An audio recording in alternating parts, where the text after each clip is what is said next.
इसके बाद जब आप काउंटर नंबर 1 पे पहुंचते हैं तो बताया जाता है काम यहां नहीं होगा, काउंटर नंबर 4 पर जाइए। जब काउंटर नंबर 4 पे जाते हैं तो बताया जाएगा यहां पर भी काम नहीं होगा, फर्स्ट फ्लोर पर जाइए। और जब आप थके हारे फर्स्ट फ्लोर पर पहुंचते हैं तो बताया जाता है कि लंच हो गया है, लंच के बाद 2 बजे आइएगा। एक सरकारी बैंक में, और आज हम जहां चांद पर पहुंच गए, यूपीआई से गोलगप्पे खरीद रहे हैं, लेकिन हमारी सरकारी बैंकिंग व्यवस्था 80-90 के दशक से बाहर नहीं आ पा रही है। सबसे पहला, पुअर कस्टमर सर्विस। यदि आज किसी ग्राहक को सरकारी बैंक में किसी काम से जाना हो तो मान लीजिए उसके ग्रह खराब चल रहे हैं और दिहाड़ी भी खराब होगी। कोई नौकरी पेशा आदमी हो तो ऑफिस से छुट्टी लेनी पड़ती है, कोई स्टूडेंट हो तो प्रैक्टिकल का एग्जाम मिस करना पड़ता है, यहां तक कि साधारण सी पासबुक अपडेट कराने भी जाना हो तो वो भी एक संघर्षशील सफर में तब्दील हो जाता है। मैडम, आप जब किसी सरकारी बैंक में घुसते हैं तो ऐसा लगता है कि 80 या 90 की दशक की किसी इमारत में आ गए हैं, जहां पे दीवारें उखड़ रही होती हैं, पंखा अपनी मर्जी से चलता है और लाइनें रेल टिकट से भी ज्यादा लंबी होती हैं। इसके बाद जब आप काउंटर नंबर 1 पे पहुंचते हैं तो बताया जाता है काम यहां नहीं होगा, काउंटर नंबर 4 पर जाइए। जब काउंटर नंबर 4 पे जाते हैं तो बताया जाएगा यहां पर भी काम नहीं होगा, फर्स्ट फ्लोर पर जाइए। और जब आप थके हारे फर्स्ट फ्लोर पर पहुंचते हैं तो बताया जाता है कि लंच हो गया है, लंच के बाद 2 बजे आइएगा।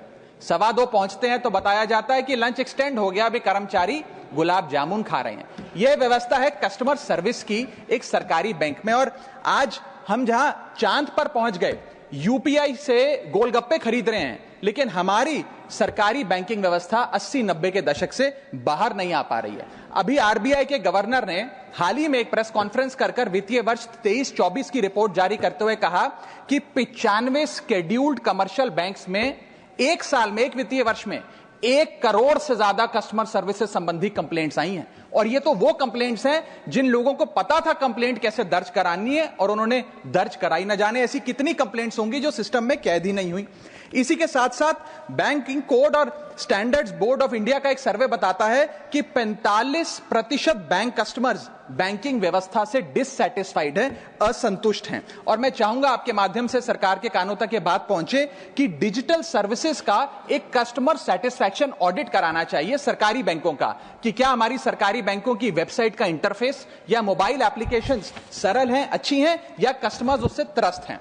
दूसरा बड़ी समस्या है रूरल इंडिया के अंदर limited access to banking infrastructure. आइए गांव की ओर चलते हैं। मैडम, क्या हमारी बैंकिंग व्यवस्था ग्रामीण इलाकों तक पहुंच चुकी है? नाबार्ड की एक रिपोर्ट बताती है कि 50% of rural India is still suffering from lack of adequate access to banking.